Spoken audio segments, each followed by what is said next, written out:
खरा आत्मा आमचा खरा जीव असणारा सावता होता आणि हे गेल्यामुळं आता आमचं हे शोक आहे. आता त्या वेळेचा शोक सांगायची गरज नाही, सगळ्यांनीच माहिती असा शोक त्या ठिकाणी सुरू झालाय. अरे विठ्ठला तुल बाड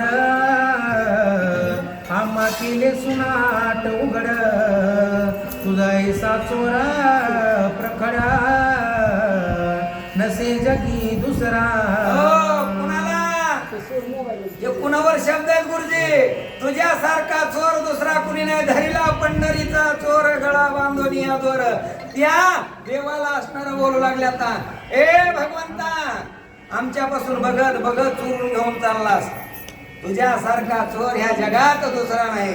एखादी गोष्ट आवडली मग कुणाचा गमजा आवडू द्या, कुणाचा चष्मा आवडू द्या, कुणाचा मोबाईल आवडू द्या, ते कधी घेऊन जाईल ते सांगता येत नाही. ही कुणाची अवस्था आहे आपल्या चोराची. पण ते चोराला भक्त आवडला की त्या भक्ताला घेऊन गेल्याशिवाय राहत नाही. असे तुम्ही असणारे भगवंता आमच्यापासून घेऊन चाललात.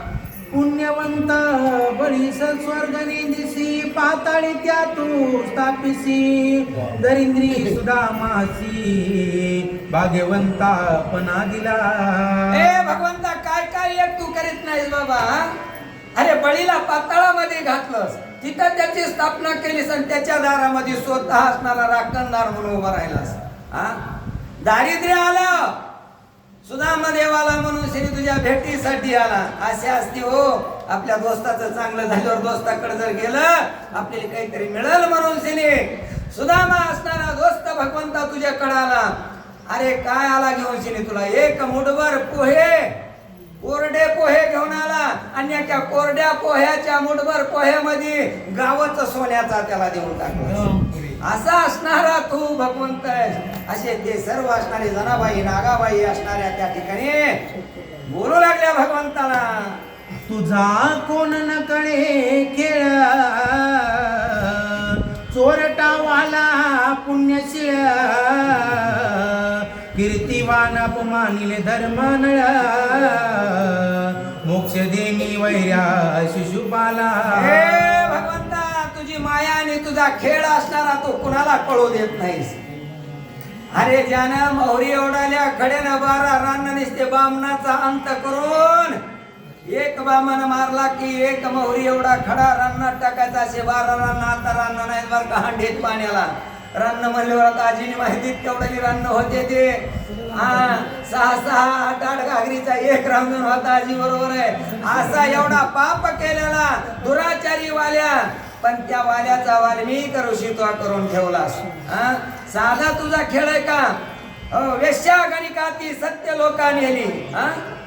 अरे एक वेश्याची मुलगी असणारी सुद्धा तिला मोक्ष पद दिलंस आणि मग भक्ताची अवस्था ही केल्याशिवाय राहत नाहीस. भक्ताला दारिद्र्य आणि चोरट्याला श्रीमंती ही तुझा खेळ आहे भगवंता. असे त्या ठिकाणी त्या बोलू लागल्या. हरिश्चंद्राचे सत्व घेतले शिबिराजा ते थोर पिढिले दशरथा वियोगे मारिले असा सर्वस्वी. भगवंता काय खेळ आहे तुझा? खरंच भगवंताचा खेळ आहे. ओवेत ऐकाय सारख्या. अरे हरिश्चंद्र राजाला काय केलंस? त्याची काय दुर्धानी करून ठेवलीस? शिबी राजाचा तसाच छेड केलास. अरे एवढंच नाही तर जगाचा मालक आणि त्या मालकाचा बाप. त्या माणूस म्हणतोय बापापेक्षा मोठं कोणी नाही. दशरथाला 4 मुलं असून श्री वियोग राजा दशरथ योगामध्ये असणाऱ्या मुलाचा वियोग करून मेला. हे तुझा खेळ आहे भगवंता. त्याच्यासाठी तुझा खेळ कळत नाही. आमचा संत आमचा म्हणत आमचा जीव प्राण घेऊन चाललास आमच्यापासून आणि कवा घेऊन चाललास ते कळू द्यायला गेलास. असा भगवंता तुझा खेळ आहे. अहिल्या पतिव्रतेशी गुंतविले वेशागणी केस सत्य लोकिले आपल्या घरात भांडण लाविले त्यांचे केले सी वाटुले. पतिव्रता ती व्रता गुंतविली वेश्यागणी का ती सत्य लोक आलेली. पतिव्रताला काम लावून देतो पंच.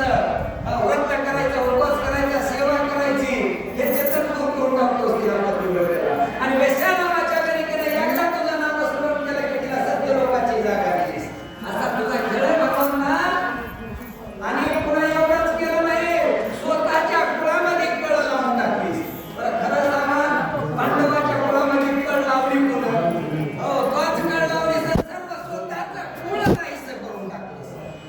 तुझा खेळ आहे भगवंता. संधारून शेवटी बलहीनत्व त्याते अटी पूर्ण आहे सी कपटी तुझा थार लागेना. अरे ज्याला सख्खा मनुष्याने जवळचा म्हणून ज्याचा सांभाळ करतोस त्याला बळहीन करून टाकतोस. त्याच्या संसारात मी काही ठोक नाहीस आणि त्याच्या अंगामध्ये मी शक्ती ठेवत नाहीस. असा तुझ्या अंगामधलं कपट आहे का?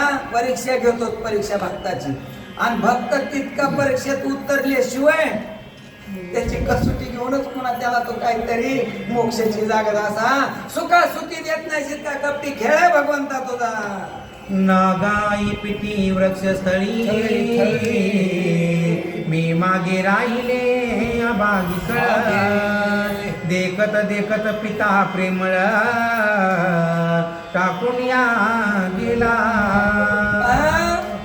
नागाई असणारी त्या ठिकाणी शोक करू लागली. मी किती अभाग्य आणि बघत बघत असणारी मला माग कशाला भगवंता ठेवलंस? अरे मला मी घेऊन जायचंच ना सोबत. माझा असणारा जीव का प्राण होता आणि माझ्या सावता महाराजांना माझे पिताश्री माझे असणारे या ठिकाणी संत म्हणत माझ्या देखत घेऊन चाललास.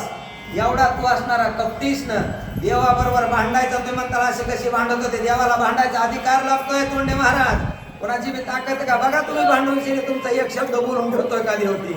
अधिकार होता नागायचा म्हणून शिनी भांडू लागलेली देवाला. हो जनाबाईचा अधिकार होता म्हणून जनाबाईला दळू लागला.